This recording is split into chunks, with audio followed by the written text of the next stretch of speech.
and Fellowship Episode 24.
Wala na akong pera.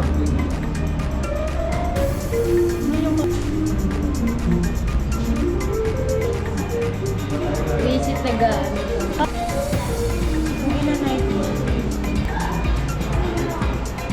May pizza pa. Ganda ng kulay. Ano ko na likod natin?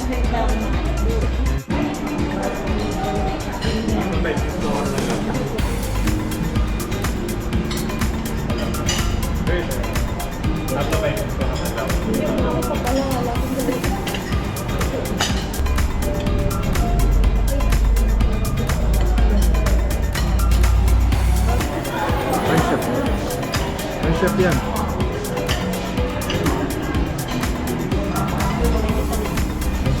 Kailan yun? Ano yun?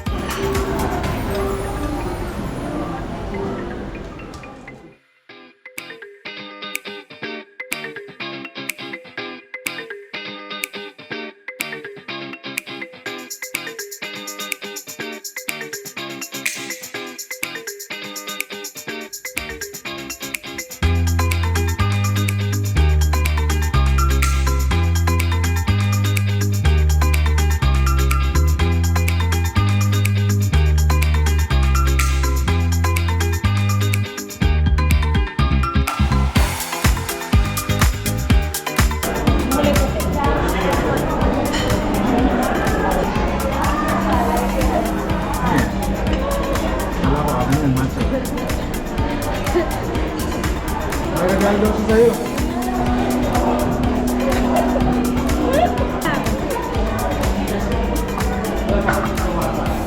Ganyan ito. Ano? Okay na ba yan? Okay ba yan? Kailan yan?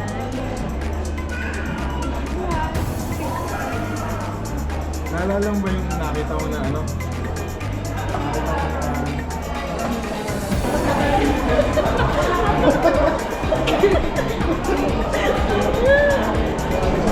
Hindi ko nga alam yung menu na nakalagay. Ganda na itsura.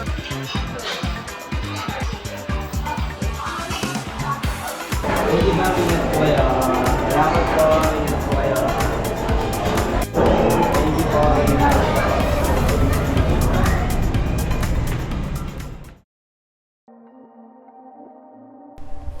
Sinabi ng Biblia sa Santiago chapter 1 verse 17, ang bawat mabuting kaloob at ang bawat sakdal na kaloob ay pawang buhat sa itaas, na bumababa mula sa Ama ng mga ilaw, na walang pagbabago ni kahit anino man ng pag-iiba. Ang mga emosyon at makasalanang pag-iisip ay maaaring makalinlang sa atin sa pagtalikod sa Diyos.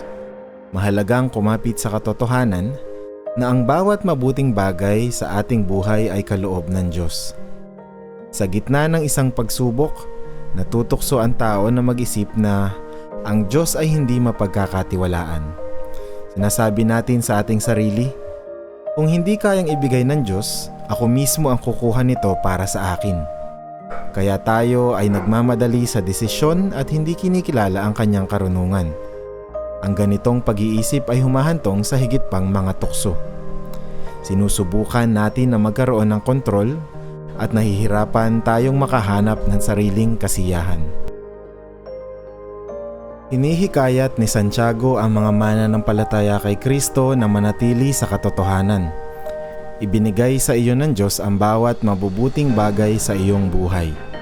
Siya ang pinagmumulan ng lahat ng kabutihang mayroon ka at lahat ng kabutihang hinahangad mo. Sa kabila ng mabigat na pagsubok, siya pa rin ang pinagmumulan ng lahat ng mabuting kaloob. Sinabi din na ang Diyos ay ama ng mga ilaw. Siya ang pinanggagalingan ng liwanag. Katulad kung paano ang araw ay hindi kailanman maaaring nasa anino. Kung tayo ay tatalikod sa Kanya, tayo ay lumalapit lamang sa anino.